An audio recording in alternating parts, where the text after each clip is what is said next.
Welcome to the Marketing God Podcast, where we provide insights and knowledge to assist you in reaching and engaging with more people. Together, as we apply marketing insights to your good work, we hope to help more people know you, turn to you, and ultimately become loyal to God. This is week number 7, and the week's topic is marketing and teamwork. Today, our focus is brand extensions, and works with truth number 30 in the book Marketing God. Here is your marketing strategist, author, and guide on this journey, Donna A. Heckler. Hello everyone. Our topic for today is brand extensions. And this comes from truth number 30 in the book Marketing God. And the title of that truth is Brand Extensions Often Diminish Brand Growth.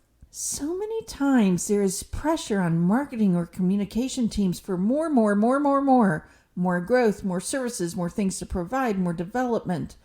The fact of the matter is, more often leads to less brand, less business, less development growth.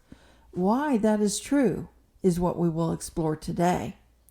But before we jump into that, let's turn to the Bible verse we used in the book.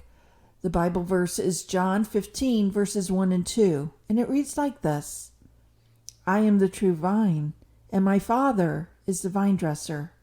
Every branch of mine that bears no fruit, he takes away, and every branch that does bear fruit, he prunes, that it may bear more fruit.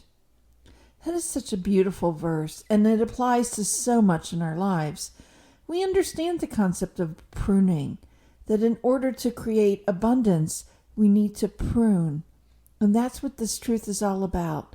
That pruning, creating less, can actually result in more. Let me start with why we have this topic in this week's discussion. This week, as you know, is all about marketing and teamwork. Often, it is our teammates that pressure us for more.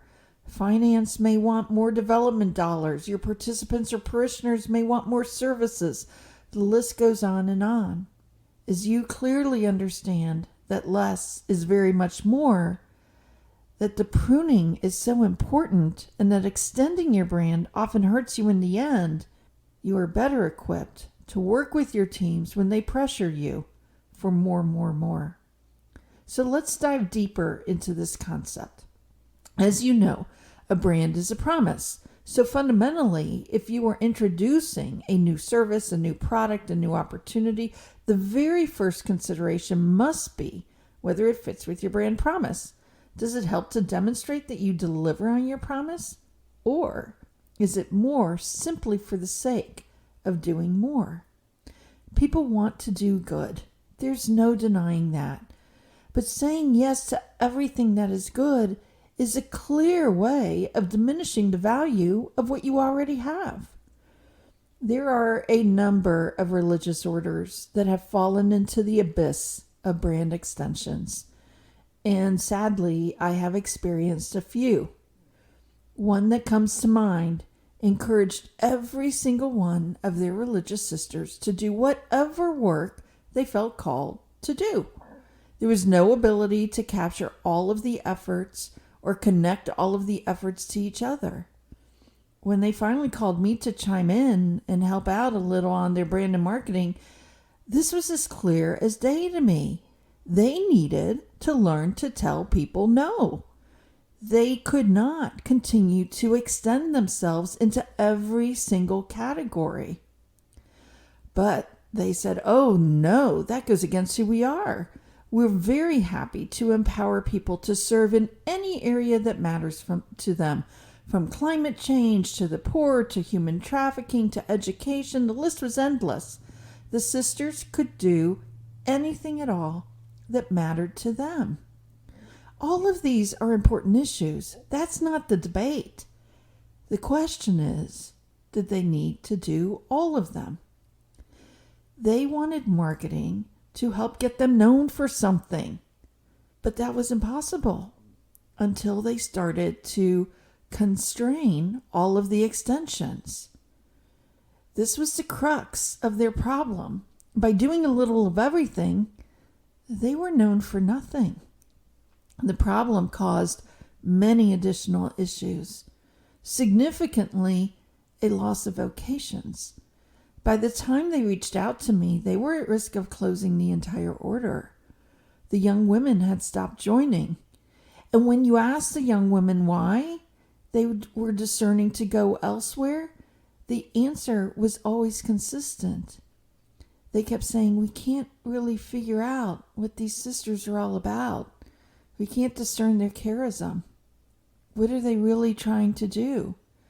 If we don't understand what their charism is all about, we don't know whether it's right for us. This is such a clear example of brand extensions diminishing brand growth. This religious order was considering closing because they allowed every single person within their organization to create their own brand extension. And that, my friends, was the problem. They needed to learn to prune. They needed to learn to say no. As you think about your organization, consider the Bible verse and whether your organization is bearing fruit. If something is not bearing fruit, does it need to be pruned? Does it need to be taken away? As you reflect on this podcast, ask yourself, are there particular services or programs that are not bearing fruit? What would it look like for you to remove those from your parish or your organization? That's it for today, folks. I look forward to seeing you at our next podcast. As we end today's podcast, we have a question for you. Donna is entertaining the idea of continuing the podcast by answering your questions on marketing for your specific organization. The idea, one question a day with about a 10-minute conversation on the issue you are facing. Please let us know if that idea is of interest to you. You can mention something in the comments or in the Marketing God Facebook group, or send a message to Donna through her website or social media. Regardless, we are happy you were here today and are glad you listened. Please don't forget to look for the worksheet for today's topic in the podcast link. As a reminder, if you would like to purchase the acclaimed book, Marketing God, you will find it online at your favorite Catholic bookstore or for larger quantities through the publisher OSB.